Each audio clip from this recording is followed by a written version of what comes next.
Meaning of experimental research. तो experimental research क्या है? तो एक्सपेरिमेंटल रिसर्च साइंटिफिक रिसर्च का एक मेथड है जहाँ पे रिसर्चर मैनिपुलेट करता है इंडिपेंडेंट वेरिएबल में एंड उसके इफेक्ट को ऑब्जर्व करता है वो डिपेंडेंट वेरिएबल पे while controlling other factors. It is the most systematic and controlled form of research used to establish cause and effect relationship. Experimental research सबसे ज़्यादा सिस्टमेटिक एंड कंट्रोल फॉर्म है research का जहाँ पे इस्टेब्लिश किया जाता है cause and effect relationship.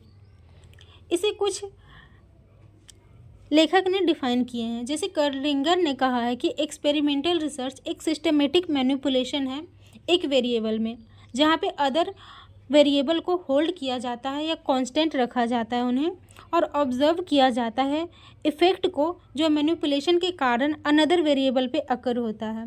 Best and can ने कहा है कि एक्सपेरिमेंटल रिसर्च एक ब्लूप्रिंट है उस प्रोसीजर का जो इनेबल करता है रिसर्चर को टेस्ट करने में हाइपोथेसिस को और डिटरमिन करने में कॉज एंड इफेक्ट रिलेशनशिप को। कुछ एग्जाम्पल हैं कि इन एजुकेशन सेक्टर में टेस्ट करने के लिए कि whether new teaching method improve करता है स्टूडेंट की परफॉर्मेंस को compare to traditional method. Agriculture में हम इसे देख सकते हैं कि एक्सपेरिमेंटिंग करके कि क्या किसी न्यू फर्टिलाइज़र को यूज़ करके हम अपनी क्रॉप यील्ड को इंक्रीज़ कर सकते हैं या नहीं। मेडिसिन में इसे यूज़ किया जा सकता है स्टडी करने के लिए effect of new drug on patients versus control group.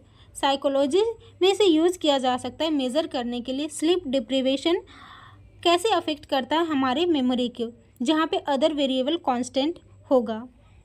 Purpose क्या है इसका? तो फर्स्ट पर्पज़ है कि कॉज एंड इफेक्ट रिलेशनशिप को स्टैब्लिश करना, हाइपोथेसिस को साइंटिफिकली टेस्ट करना, कंट्रोल करना एक्सट्रॉनियस वेरिएबल को और एक्यूरेसी को इंश्योर करना, डेवलप करना न्यू थ्योरीज को, मेथड्स को और ट्रीटमेंट को।